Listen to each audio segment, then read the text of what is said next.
Hello and welcome back to the Harmony and Hustle podcast. I'm Dan and this is my good friend Sean. Howdy doody. Welcome back, guys. And we're here today with Martin Camp. How you doing, Martin? All right. Howdy doody, sir. Howdy.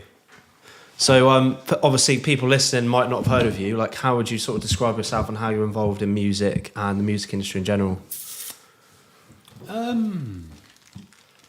Promoter, agent, musician, creative.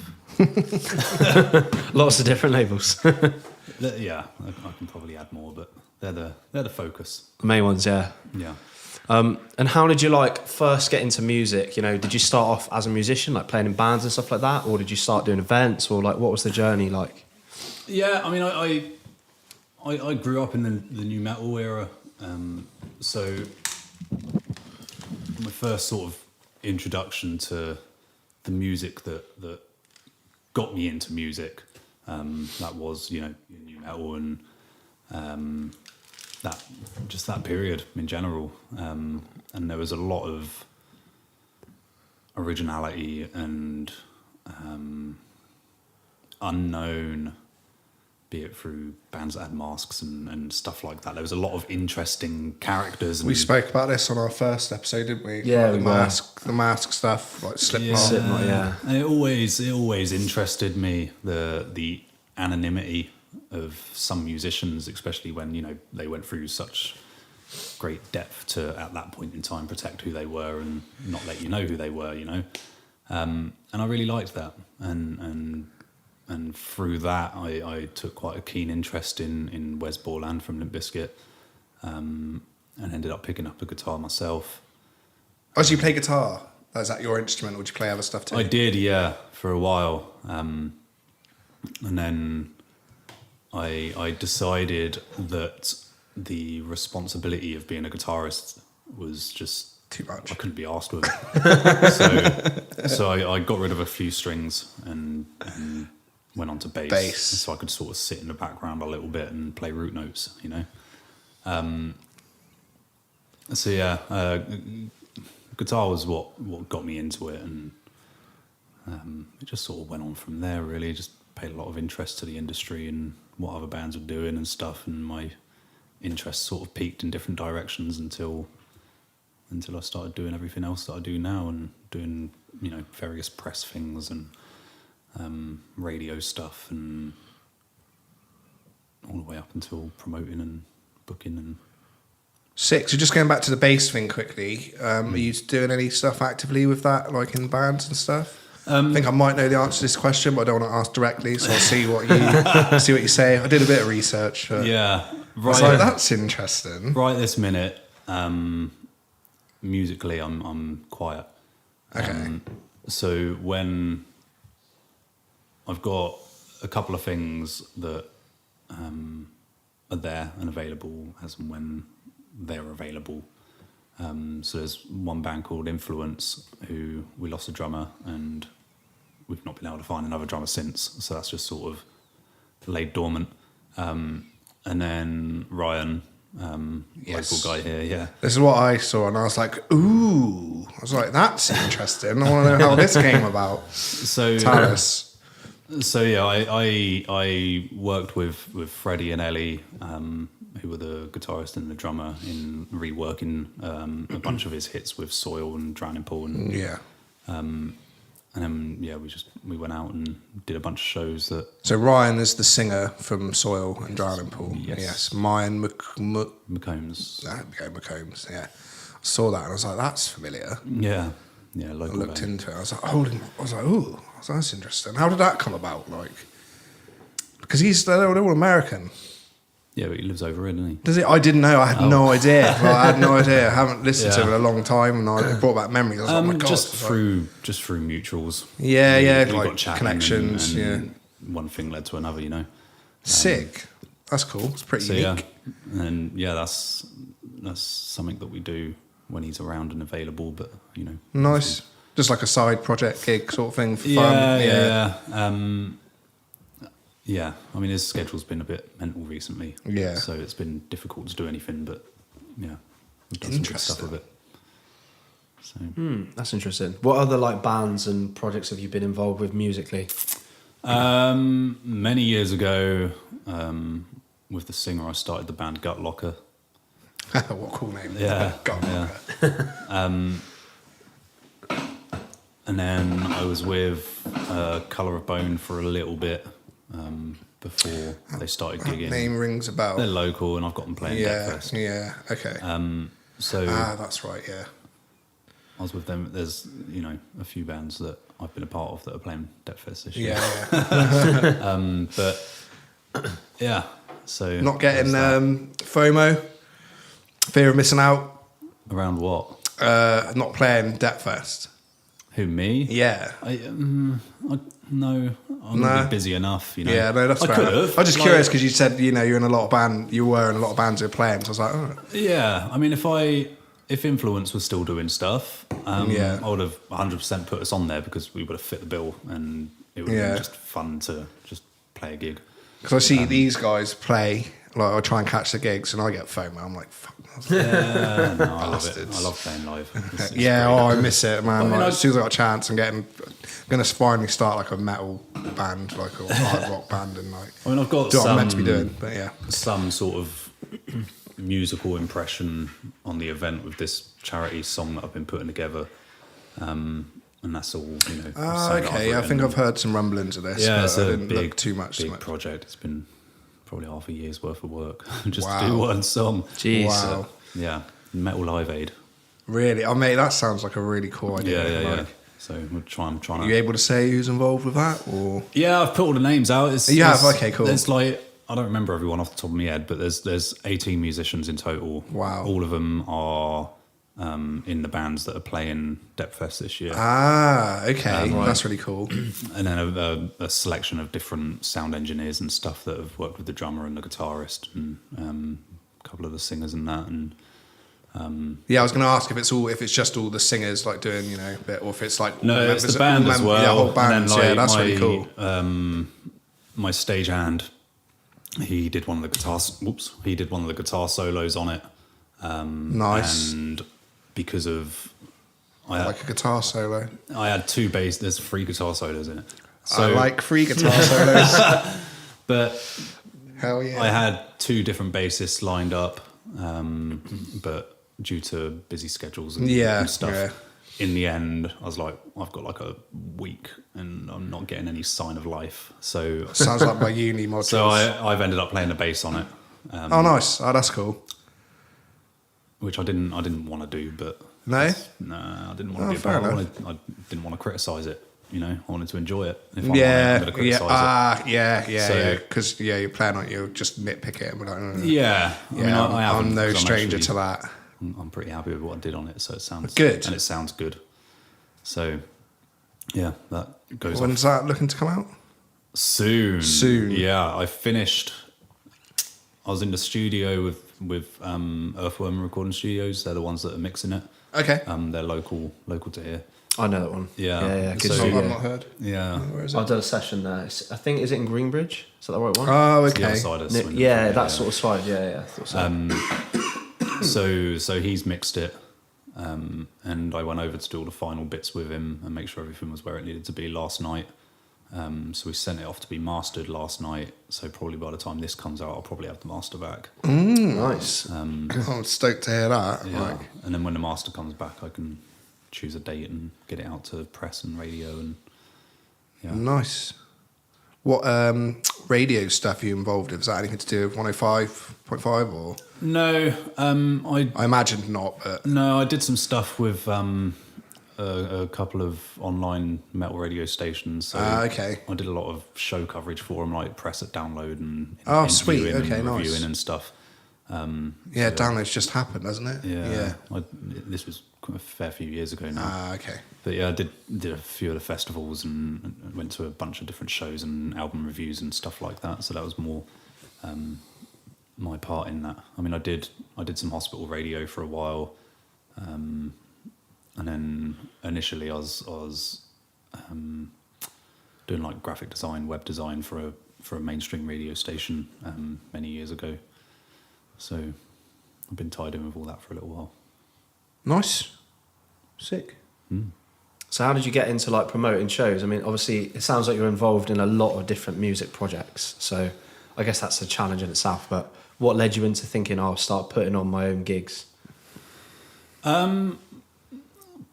Partly because I'm quite present in the underground scene, and I love like grassroot venues, grassroot bands, and the smaller guys. You know, Same. and That's some of the music We're that all these about guys that. put out is incredible. And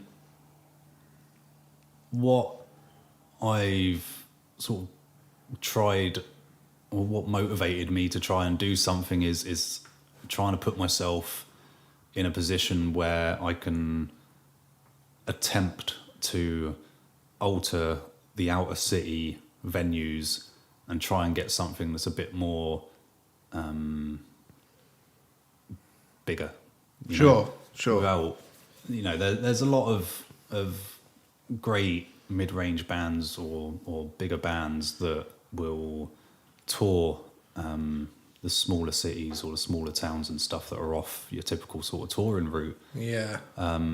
But It's surprising we don't get more stuff like that in Swindon, just because we're slap bang in the middle of London and Bristol. We're like the main, But that's we're like the the problem, biggest town, one of the biggest towns in the UK. Probably, Exactly. I think maybe the biggest town. Like, Yeah, but then it's like Like, why, we're known as why the not just commuter play in town? Bristol and London? And that's the issue that Yeah. bands yeah, I have. think, like you said before, if we had the venues, yeah. maybe it'd be different. we have some good venues here. It's coming back. Yeah, and there's no reason why this town in particular can't cater to a lot of the bigger bands. But one of the problems is that you've got places like Bristol so close to us. They fall in the mile radius for not doing a show so close for a lot of the bigger touring bands. And if a band puts out a show in, say, the Feckler or the Fleece, there's a high chance of that selling really well or selling out. And there's been many bands that obviously have done that. I mean, talking of smaller bands that have done well in Bristol, like Mother Vulture, who sold out the Feckler pretty quick. And that's like, what, 350-ish cap. But if you Good put, size. yeah, So- but if you put them on their own in Swindon, they wouldn't even touch that. So in the eyes of like the bigger guys or whatever, why struggle to sell a show in Swindon when you can just put it there and it do well? Why do you think they would struggle? Or trying to think, yeah, what evidence out there is that you've come across that would suggest, like, why do you think that is necessarily? So back in the day, like, I think we spoke about this before, go to Levels, we watched like Zebrahead and stuff. Yeah. Captain Everything, I think I saw their like one of their last ever shows there. Loads of Yeah, big and shit that played doesn't Swindon. happen No. anymore. No. I can't. I I think- never put my finger on why. It's a complicated one, that, I think. There's a lot of points. Because You've got the all market's there. It's just Yes. yeah. You've got all of the elements of the current status of how the industry works to take into consideration, and you've also got maybe a lack of promoters that are prepared to take the risk that comes with some of these other bands. You know, if you're paying anywhere from sort of £4,000 for a band to play, you got to be pretty confident or stupid to Yeah. hope that you're going to make your money back on that sort of show in Swindon. But then if those bands came to Swindon, people would go. If they came consistently, Yeah. then Like yes, if there's an that Enter would Shikari really drive gig it. next week in Swindon, like for example at Levels or the Mecca, I'm sure. I mean, that's going to be Mecca size. I've been trying to make that happen. Sure, that would get. Like, I'm sure that could happen. I think that would sell, like enough tickets. Enter Shikari. There'd be a Mecca. Mecca, Yeah, not definitely. Levels, but yeah, I think that would sell on a ticket, something like that. But then they could do a bigger show like Bristol for sure. Yeah, You know, that's always the challenge, I think. yeah. I'm And, guessing it's and all to do with as well. Is the Mecca equipped to handle it would be someone like? you'd have to bring a lot of stuff in for I it. think they It would bring is. their own sound system for that anyway, to be fair, and then it wouldn't be an issue. Yeah, I don't mean like Levels. Imagine that Shikari at Levels, like That would be cool though. I've said before, maybe we should do a secret gig and just turn up. I mean, they're the sort of band that would probably Do it, sign up for something like that, but it'd have to be somewhere. They'd do it at some squatty pub in London rather than a pub in Swindon. Yeah, that's fair enough. Yeah. God, man, Swindon's just. I mean, if you've got It's just not. if you've got like enough people sort of taking the risk on the higher fees of the bigger bands, so that you were consistently getting them into Swindon, then bigger agents, bigger bands, more people will pay attention to what's going on in Swindon. We need to befriend That's some where real they're rich guy. they're drip fed. Yeah. People do get them in. I mean, Darren at the Vic, he when he was running level 3, he was getting some of the bigger stuff in every now and then, and people have done it before, and people continue to do it. But it's the consistency. It's a rarity that something of that size comes now, and it's difficult for one person to book a show like that all the time. Yeah. Because of the risk. Yeah, and there's deposits and various stuff like that. So yeah, it is difficult, and it doesn't just go for Swindon. There's loads of places that are out of central locations and off route and stuff that could have the opportunity to have bigger stuff, but it's trying to get a relationship in a certain place with an agent or a manager or a band to make them feel like it's worth doing. Yeah, sure. Or that they can trust the promoters that are doing it. So it's like what I'm kind of trying to work on in the promotion side of things is that building the relationship with bigger agents so that they're more prepared to work with me with other stuff. Yeah, sure. So yeah, that makes sense. And that's not just me, because you build up that kind of rapport like that. yeah. And that's not just me booking in Swindon. That's me booking anywhere in the country. Yeah. If I have enough shows in other locations, and the agents know that the bands are going to get paid or whatever, and I'm going to pay my deposits on time and stuff like that, then they're going to be more inclined to trust my word when I say, right, can I have this band in Swindon? Yeah.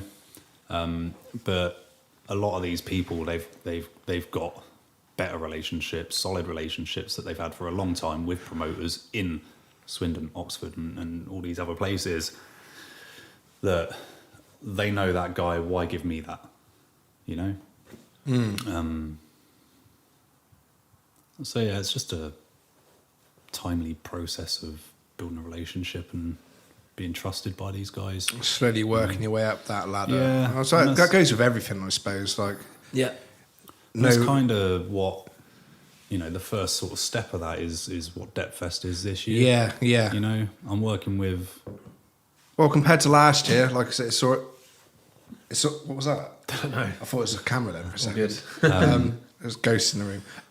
Yeah, compared to last year, like the bands that are on this year, a lot of big ones like Chugaboom is the main one that comes to mind. I've seen them a bunch of times. They're sick. Sure. And this year in particular, I mean, the I don't know what the word is, like the professionality of the bands. Sure, yeah. Especially like the top bill bands. I mean, they've been around a long time, or they're a lot bigger, or they play a lot bigger venues, and it's like the Saturday headliner. They're typically not a band that you would get in Swindon. They are one of those bands that would normally be overlooked, and so they're sort of like a pinnacle band, really, for the whole thing. I mean, like Raging Speedhorn, they've been that's another one. but they've been doing these sort of circuits for forever. Same for Eval and Discharge. They're Eval. They're all three of those are sort of equally. They're sort of equal to each other in scale and what they do and where they play and stuff. And it's not unusual for them to play Swindon. Swindon's got a massive metal community. Like, Yeah, I said this you've only got to before. walk around town to see it. Yeah, them out. I know. Yeah, I was saying this last time. I think it goes to people who aren't musicians. Maybe it flies under the radar a bit. that Swindon's like the happening place for like metal quite a lot of the time. Yeah, it's just getting them out of the cave. Yes. Because there is a lot of them, I tell you. Like, Yeah. Oh man. Yeah. a lot. It's just reaching them that's hard. And it could be a slow process trying to get through to them. But again, if you create attention, they'll see it.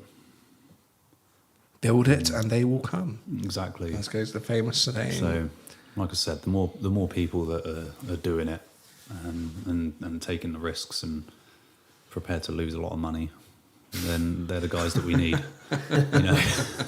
That's the tough bit, isn't it? I mean, you're a promoter. You're the last to get paid.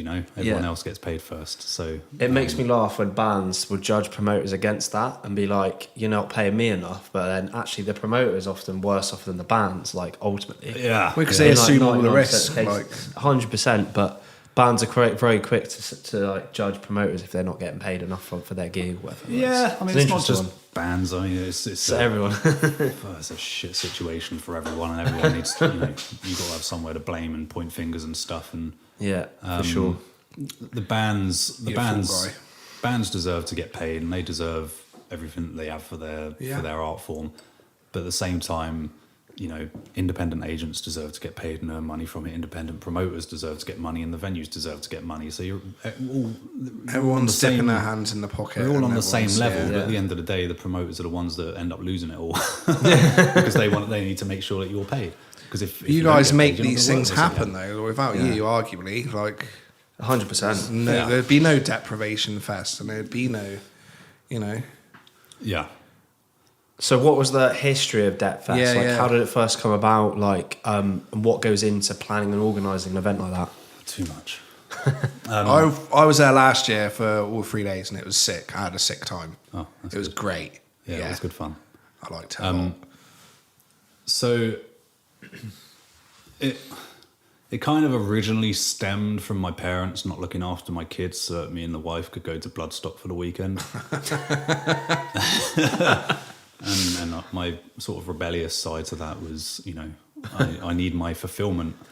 Make my own festival at home. Yeah, exactly. That's pretty much what it was, Yeah. So fuck you, mum and dad. I'm going to do it anyway. But we got that at home now. Yeah. So. Oh, fair play. And then I was given the space to do it in, and it just all sort of fell together. And I thought, fuck it, let's just go with it and book some cool bands and make a thing of it. What's the process of sort of reaching out to these bands? Like, maybe not so much for last year, but for this year, is there like a lot of don't want to say gatekeepers that you've got to navigate, but discuss this year and next year really, because that's in motion as well. So, okay.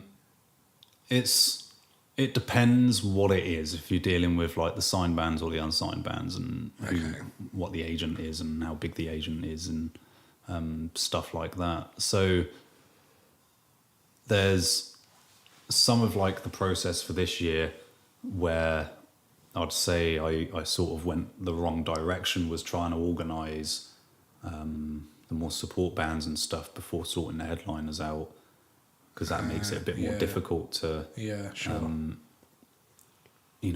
having the headliners in place is more appealing to make a smaller band say yes, Sure. I mean, I still managed to get together a really solid lineup for this year, with many of the bands being of their level, like the top bands of their level in the UK and stuff. So it's fell into place pretty well. But like next year, and with like one of the headliners this year, it's more about trying to approach agents and not targeting a specific band and not asking for a band. I'm asking them what they've got. Okay. Who's available? Here's the dates. Who have you got around that time? And I mean, with this year, Infected Rain was who I was going for. With the agent I reached out to. But again, I just didn't request them. I just put the list. I just put the email out. And But in your mind, you're like, I want these guys. yeah, and luckily they came back on the list. So it's more about me, as it's still sort of early days and I'm trying to build that network, just asking them to tell me, you know. Is there a reason for that? Like, is it just it comes across as amateurish if you're like, oh, I really want these guys? Like, is it no, something like that? I mean, personally, I kind of some feel... tips from other promoters, but, you know. Yeah, I whether it's true or not, I don't have a bloody clue. But I feel like if I go in and say, I want this band, how much are they? I'm going to get charged more. Okay, right. And because they know you want something specific, you might be willing because to I pay really a want bit that band. Yeah, know? okay. As well, I psychology. I don't know whether that's true or not, but I feel like I shouldn't do that. So there's probably some essence of truth to it somewhere. Yeah, potentially. I mean, next year it's slightly different because this year was focused around what I wanted and what I thought would be good, and next year I've done the same thing to get a list of who's available and stuff like that. But I've not planning that far ahead, like for next year already. Yeah. So like I've had 2 bands confirmed, and they aren't bands that I listen to. You know, I don't really know them. So that's good because you know. You're not just going for bands that only stuff that you like. But they fit who I'm targeting for headliners. Sure. Right? Yeah. So it attracts headliners who are like, oh, these guys are playing. Well, no, because I'm already in negotiations with headliners and not attracts, but makes them more inclined to be. Like, yeah. I mean, correct me if I'm wrong, but yeah, that's what I think you're saying. Kind of, yeah. Okay. It's just a lot more technical when I'm working out next year, and I need to think a lot more, and I'm trying not to open too many discussions at once and trying to close offers before I start new offers. Sure.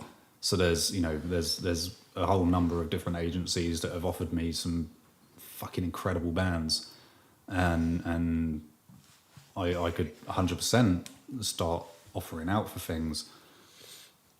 But I just want to take my time and confirm the few that I know I'm actually physically discussing at the moment before I then go, right, let's make an offer on this, or let's make an offer on this. And, you know, there's a lot more thought going into next year. I'm in a much bigger venue.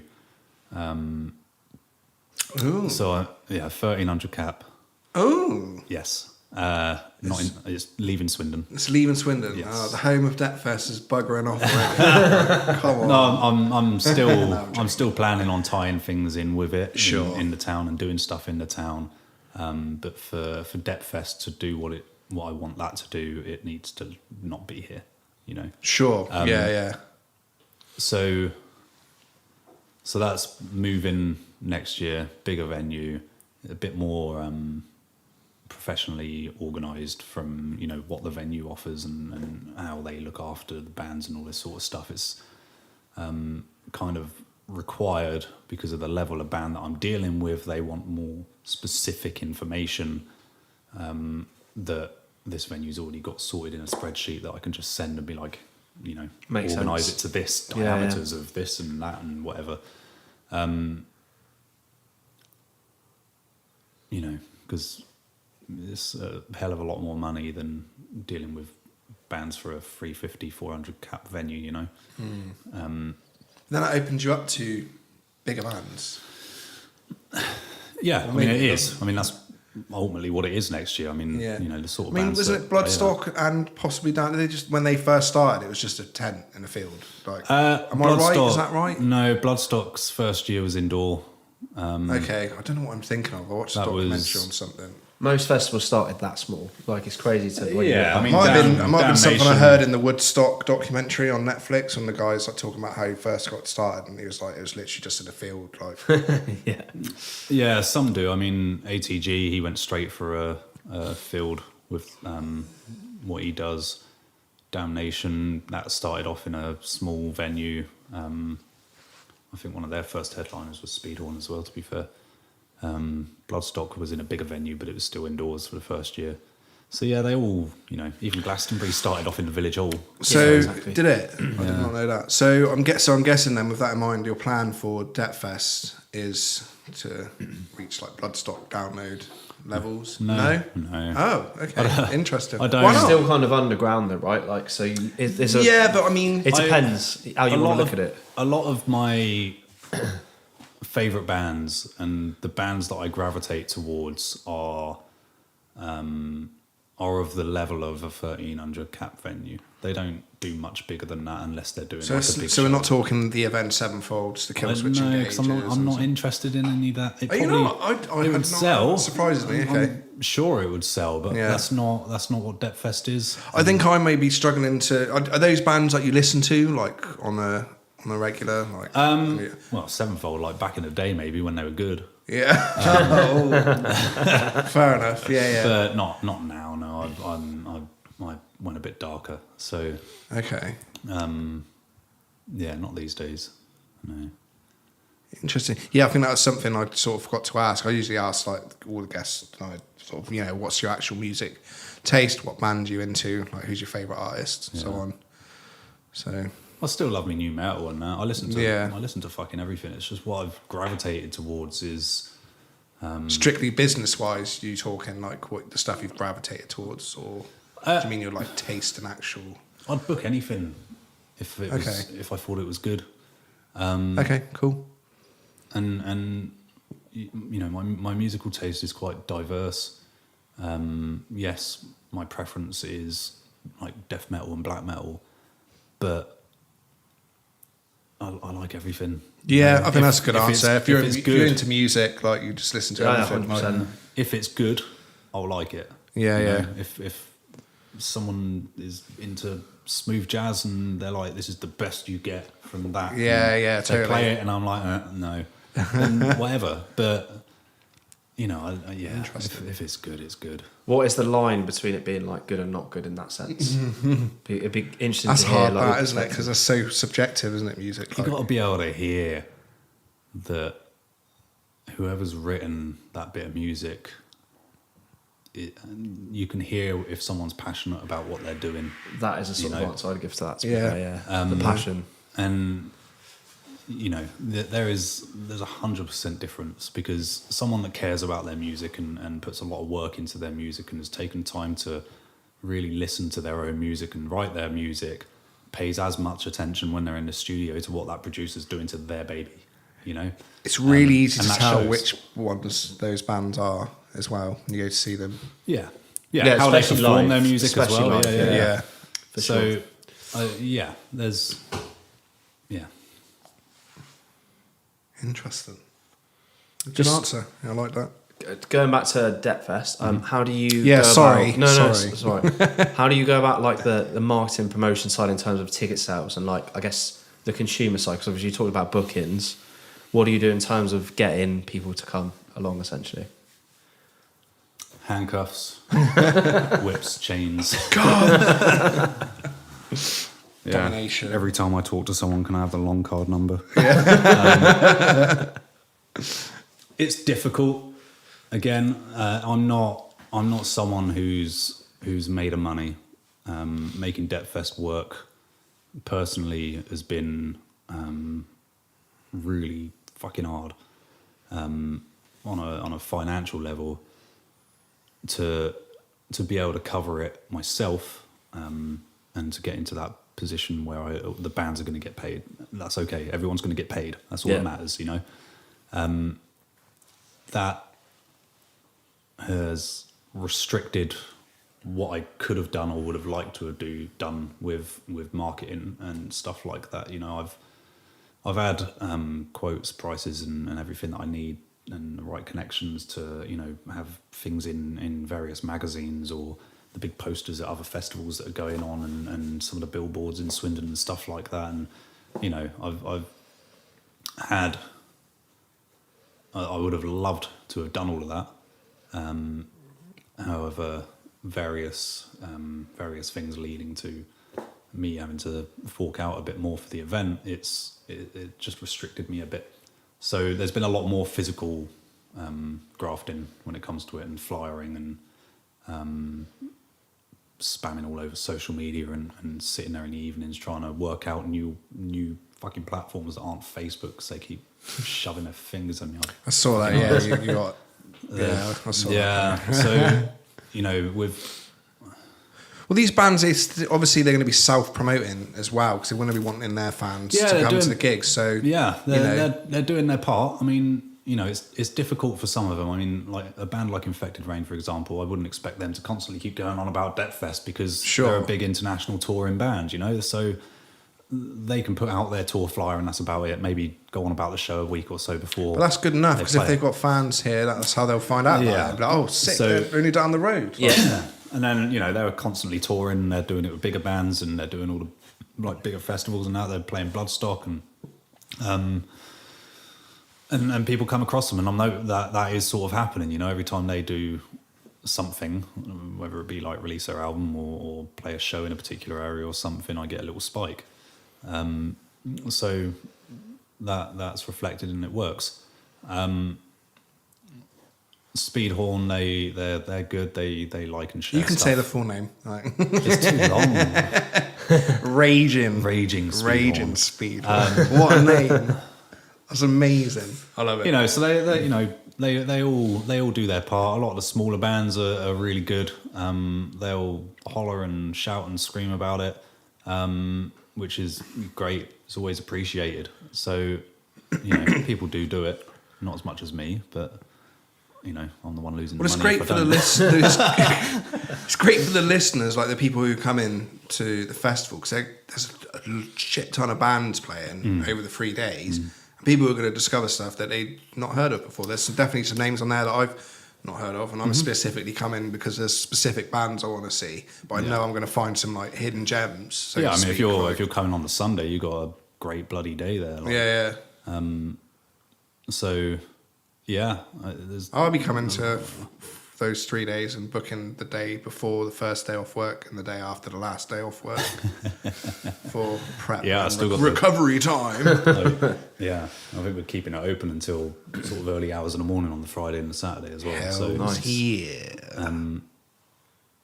A bit more opportunity for the bar to earn some dollars. Yeah, absolutely.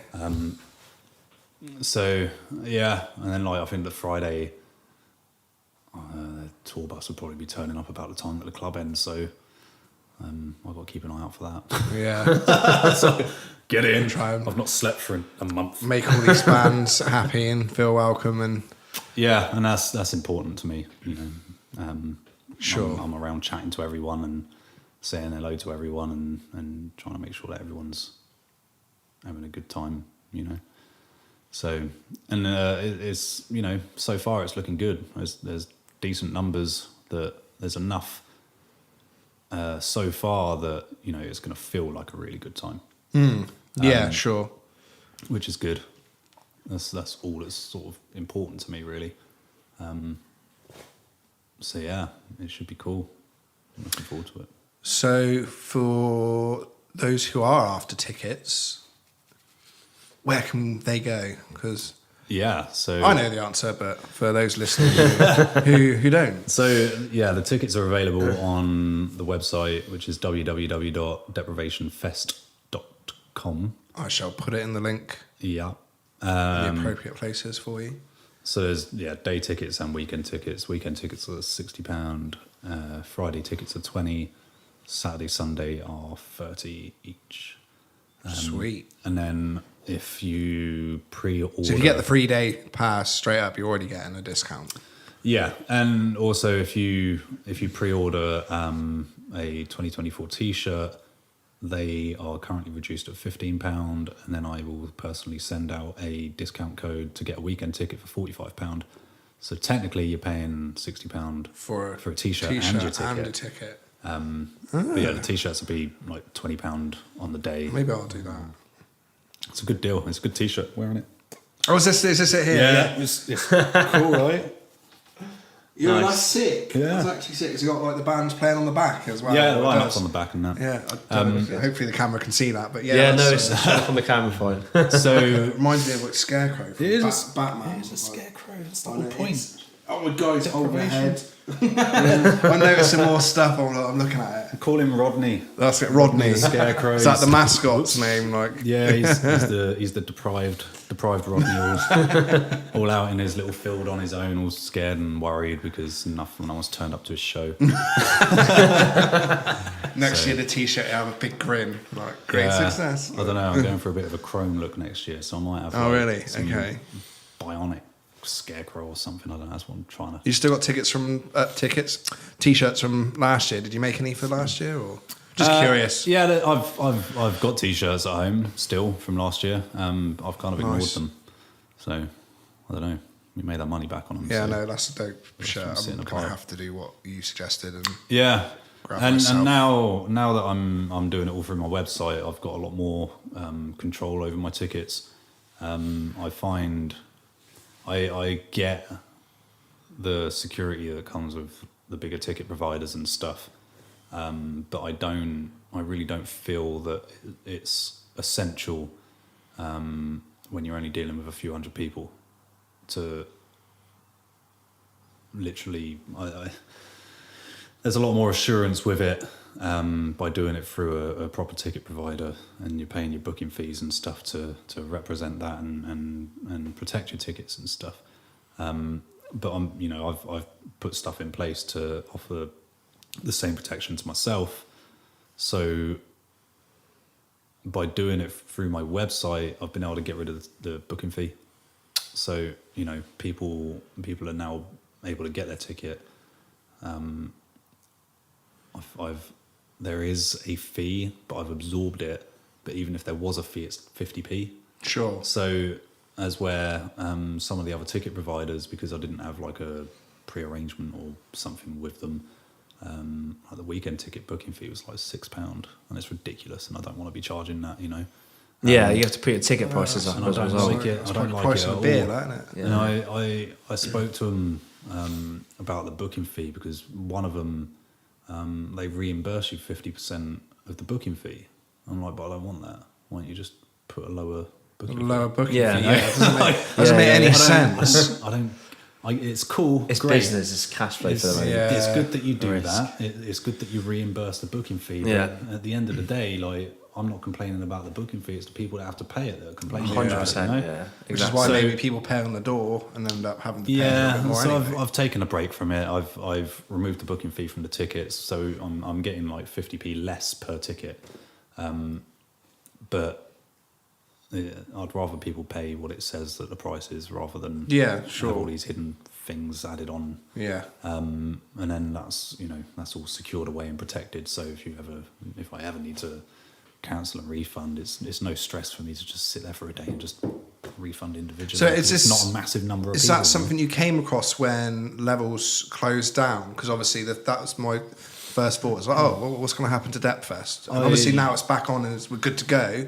Yeah, But- So how did that? Maybe that's not the right question, but how did that affect when it closed down? Yeah, how did that sort of affect you and the plans? I had to have a lot of faith. Yeah. I mentally decided to cancel maybe 2 or 3 times. In your head, you just like In my head, I was like, yeah. right, fuck it, that's it. Yeah, I yeah. can't be bothered anymore. It's too much stress. I can't find somewhere else. And so I Glad you didn't. There's loads of people out there. Glad you didn't. Like, Yeah, I mean, I knew Stoke it that's was. coming back again. I knew it was coming, and Yeah, a lot goes on behind the scenes, doesn't it? So yeah, and a bit clued in. I had my ideas of what I was going to try and do, and there was nothing to worry about. It was just me faffing and flapping with what I was doing, really. So initially I'd looked at places like Chippenham Rugby Club and looking the grounds there and putting outdoors there, and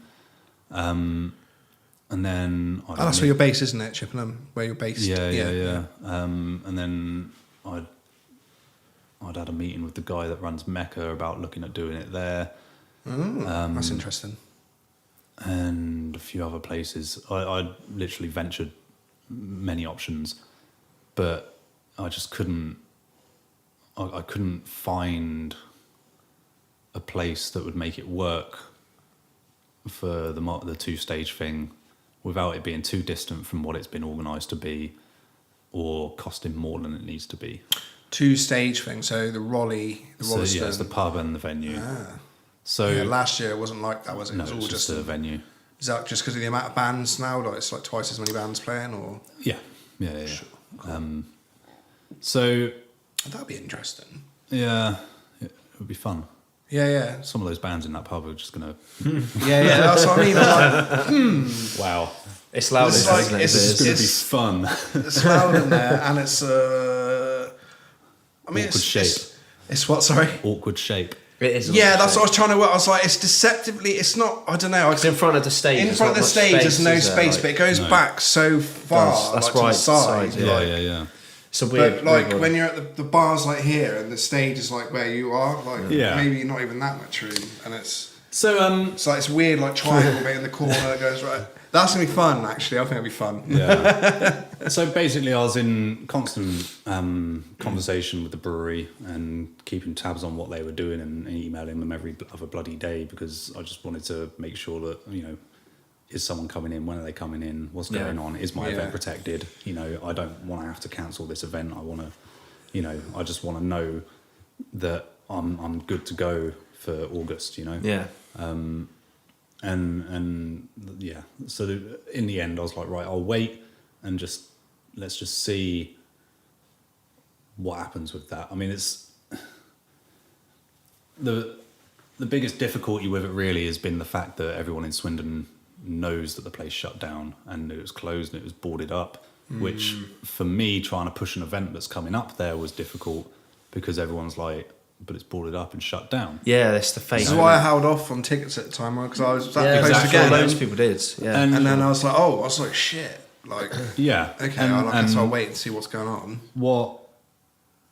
what's harder to sort of translate at that point in time is it's like, yes, but I know that there's someone going in there on this date, and there's they're at this point in discussions or whatever, and There's only so it much is you gonna can be say. opening, Yeah. So I know that DEPFest is going to happen this year, and a month later someone's going to go, oh, is it open again? Is it? Because it's just always the way. But Yeah. I'm hoping that now that people can see that it's active and there's people going in Yeah, and coming out I and think they're promoting they stuff. definitely and, can. It will start to build some of the trust in the people that live in Swindon, because my tickets are going all right. They're probably about where they need to be for how far out I am. Yeah, so it's in August. So what are the it's exact like, dates? So 30th until the 30th of August until the 1st of September. oh, okay, cool. So there's still a decent amount of time to go yet. Peak sales and a month building up, and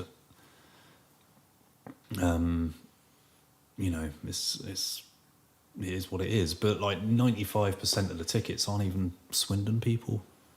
There's hardly anyone in Swindon's bought a ticket. This is what I was saying earlier. I'm guessing that's going to be people who like these bands and they're coming in from Yeah. elsewhere to see them. Like, Yes, it is. Yeah.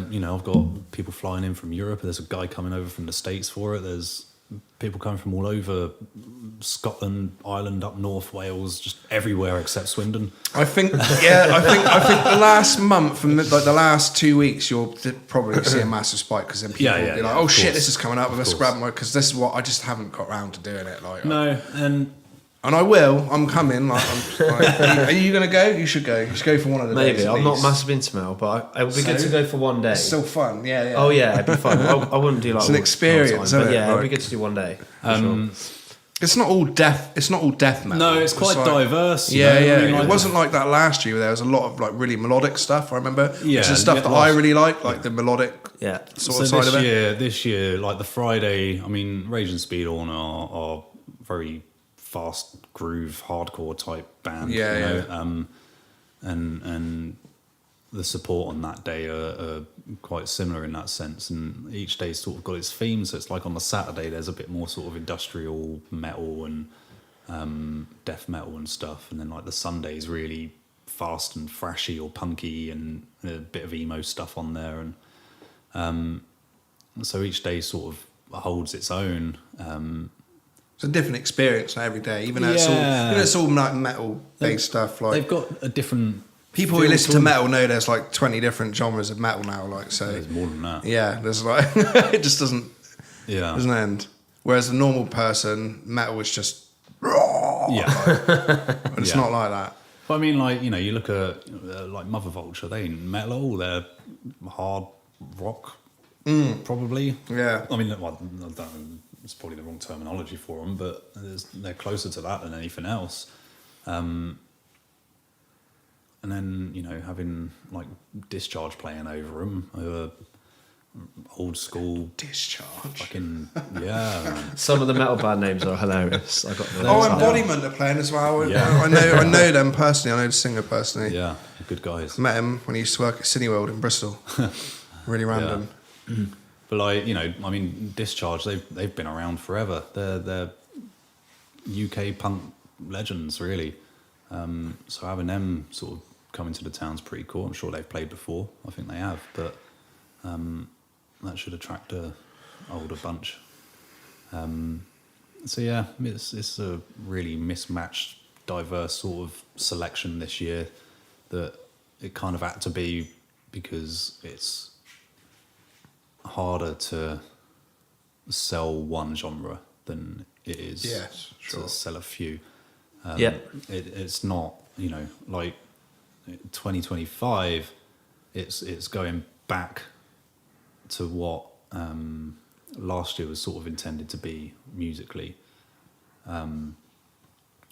but at the level that I'm confident when it comes to how it would sell and how it will deliver and stuff. But this year, it's had to be a bit more to do better than like last year and to build enough for me or for the event to be taken seriously in what I'm doing, you know. And then with what I'm what I'm booking next year and who I'm working with and the venues that I'm dealing with and stuff, it's all about being taken seriously and showing that, you know, I don't just want to keep a 300 cap event every year. I want to grow something and have something in the Southwest that's, you know, something additional to what we've already got down here. Yeah. Excuse me. Because, you know, there's cool stuff down here. James does well with Arctangent in Bristol. And there's, you know, smaller fests like Rabbit Fest and stuff in Oxford. So there is a good selection of stuff down here. But I just want to do something that's opposite end of the spectrum, but a decent level. You're dying. Oh, really bad hay fever today. Eyes have calmed down, but sorry, guys. It's all good. It's all good. In a different direction. So obviously you've got loads of different like projects that you're involved with. Like, how do you manage like your time in between the different projects that you're involved with? Because creative people in general, I think, is something that we all struggle with. I don't do any work at work. So,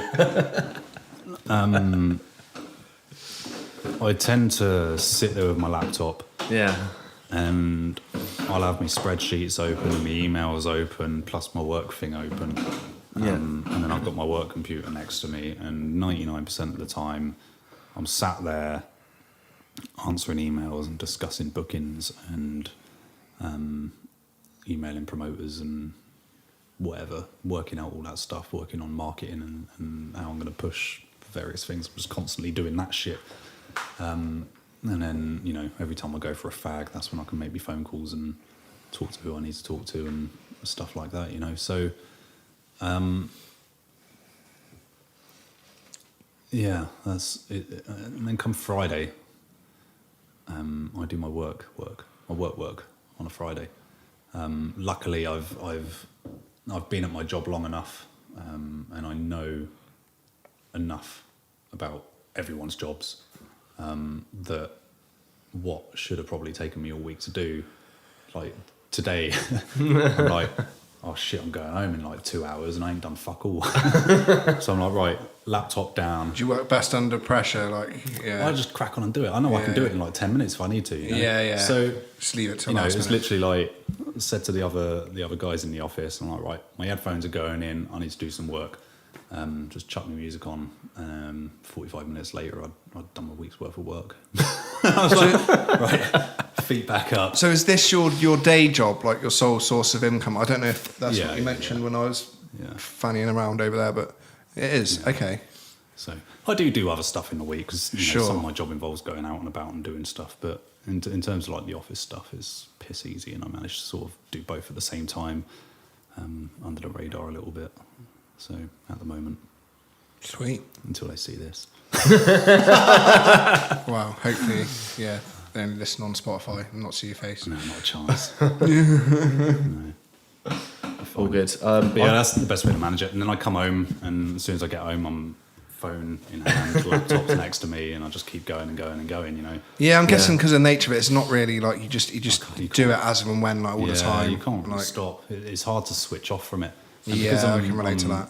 I'm not just DepFest, but all the stuff I'm doing ultimately all of it on my own. Yeah. So it's a lot to keep going, and if I'm trying to book a tour for a band over in the States at the moment, and if I'm doing that, then I'm answering emails, but I've got to work on US time because they're all the promoters and stuff in the States, they're all on different time frames. And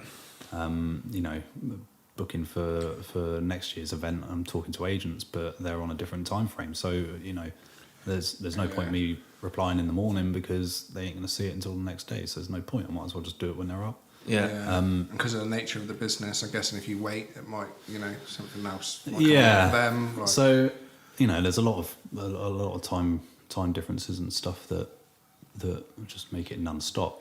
I mean, if I ever get into the position where all of this sort of pays out enough for me to, cut out some hours at work or whatever, then it's a bit different. I can sort of set my times and what I'm doing and when I'm doing it. But at the moment, I just got to try and fit it in, do it in every gap I can. 100%.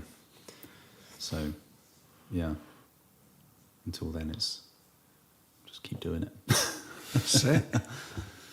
Well, you're definitely putting in the grind, and I reckon DepFest is going to be pretty banging. Yeah, it should be good. I'm looking forward to it. Want to end it there? Got any other questions? No, I think we're all good. Yeah. Is there anything else you'd like to leave the listeners with? So anything else you want to talk about? I don't know. I think we covered it. Yeah. Pretty broad. Yeah. Are you going to put some bigger shows on? We need some bigger shows in the town. Maybe. We'll see on that one. Doesn't matter what it is. The last one went well, though. And it's Shikari, hopefully. Yeah. That's the dream, anyway. A band that I would absolutely love to book in. It would probably. I don't even know if it's Periphery. That's who I'd like to see. I doubt it would sell well in Swindon, and I'd probably lose money. But I don't. It's one of those shows where I don't give a fuck. Let's just go with it. Thumpasaurus. Thumpasaurus. Don't know if I've heard That's one we're gonna have to research. Yeah, they did. They had a song that went viral on TikTok like a year or two ago. Oh, okay. Called Strutting, and all dressed as cowboys and stuff. Oh, sick. It's amazing. That's cool. Yeah, it's ridiculous. Absolutely ridiculous. Thumpasaurus. Yeah, it's really like jazzy. All these names, man. It's all the same in it with every name. It's like it's so creative. It's a good thing. It's hard to come up with the original band. Well, we were talking about this when we had Jordan on, which you will have seen by the time this one comes out because I'm editing it at the moment. But yeah, we talk about band names on there like briefly. Like it's interesting. There's some funny ones. Yeah. So yeah, Thumpasaurus. They're like a jazz, like a modern jazz band, but they're good fun. So. And then I don't know. I've got Tragedy playing at the Vic in August as well. Instantly thought of Steps. It is. They're what? Is this like a metal version of Steps? Oh my god! Kind of. Now that would be cool to see. So officially, they're a metal tribute to the Bee Gees and beyond. That is well cool. So, because obviously Tragedy's a Bee Gees song, isn't it? Yeah. So, it was originally. Of course. They are full on Spinal Tap, glam rock tribute band to really cool. all of that sort of music, and they're fucking great. Do it. Yeah. So they're coming over from New York. I've got them in the Vic. They're playing at the Vic. Yeah, 7th of August. Oh wow! So that's be before Yeah, Death yeah, yeah. Fest. So it's a nice little show. And I've got a Surreal check that Panther. No, Steel Panther tribute band. I love Steel Panther. So it's those two together. So it should be like a proper That'll be night a of really glam nice rock. night. Steel. Oh mate, I'm We'll have to totally go going to to that, that. won't we? Yeah, They're Steel great. Panther. Have you heard of Steel Panther? Yeah. Yeah, Mate. so Surreal Panther's the tribute. And they're really good. I mean, Steel Panther had them on stage to perform with them once. It's so weird because Steel Panther are like basically when they're not a tribute band, but it's like Parody. It's like a parody of like 80s. It's like their tribute to like 80s Yeah. hair metal and stuff. And yeah, now they've got like a tribute band. Yeah. That's so cool. Oh, I love Steel Panther. So, Guitarist is amazing. So underrated. Yeah. That's 7th of August. 7th of August. Okay. And then I'm straight off to Bloodstock after What that. day is show. that? Is that Friday or Saturday? It's a Wednesday. It's a Wednesday. Oh, So it ties in that would work. with the Wacky Wednesday thing that he does at the Vic as well. Oh, yeah. Okay. So that'd be quite busy, I reckon. Then. I hope would so. probably be, yeah. Well, Wacky Wednesdays alright. usually get pretty busy. For those who don't know, Wacky Wednesday is like a jam night that happens at the Vic, and it's sort of in tandem with like a karaoke night in like the main bar. And it's a lot of locals go, and it's usually quite rammed. Yeah, and Tragedy it's are one of good those. fun. They're one of those bands that they know they do well, and they're a safe booking. You know, they're gonna do good. I'd be very, very surprised if it didn't sell out. Yeah, sure. So yeah, it would be really fun. Cool. Just to close out with, because I've got to ask this when we started, I usually ask everyone what they've been listening to. Any new bands you can recommend that you're really into? Heard anything over the last week? No, I've still been listening to that Bring Me album. Yeah. I've actually really enjoyed Still that. haven't The checked new it one, out. yeah. I actually really like it. A lot of people won't, but I really like it. Fair enough. Zealand Ardor. Wait. Zila Nada, is that a Norwegian? Zealand Ardor. German? No, he's like half American, half Switzerland. Can I you think. spell it though? Huh? Can you spell it though? Yeah. Z-E-A-R. Z-E-A-R? No, Z-E-A-R. And Ardor, A-R-D-O-R. Oh, so it's something and... Ardor. I thought it was all one word. I heard it really strange in my head. I was like, what? Say it one more time. Zealand Ardor. Zeal and ardor. I was saying it It's all great. as one word. Really, really cool music. It's like he's taken black metal and crossed it over with like slave shanties. So it's Oh, like- sick. Yeah. And it just works so well and really cool, really different. They do a lot of that in metal, like crossing genres. Yeah, and like, it's working at the moment. Yeah. A lot of like the really heavy pirate shit's metal bringing in bands and different stuff, and like there's loads out there. Yeah. Zeal and ardor. Zealand Ardor. I have to check that out. Really good. So yeah, but then podcasts. There's one at the moment that I would suggest anyone that's interested in understanding music industry and The Harmony and Hustle podcast. no, two promoters, one pod. Two promoters, one Pod. I one like pod. that. That's cool. Yeah, so it's cool. I think I've Gav. seen that actually, like one episode. That's a cool That's name. amazing. God damn. It's Gav who organises Damnation, and then you've got Gavlar. yeah, James from Arctangent and 2000 Trees. And they're just quite openly discussing how it is being a festival promoter, and which Okay, that's interesting. It reflects on a lot of industry stuff that Yeah. you know, people that would generally complain about certain things, they're sort of shedding light on. Well, actually, here's this and that, and it's very insightful to anyone that's got an interest in the industry or thinks they might want to I'll check that out. dive into the industry and stuff. Yeah, It's might be good for you to really listen good, to, Dan. Really good. I've heard of it for sure. Yeah. I think I've seen like one or two of them. Yeah. Sweet.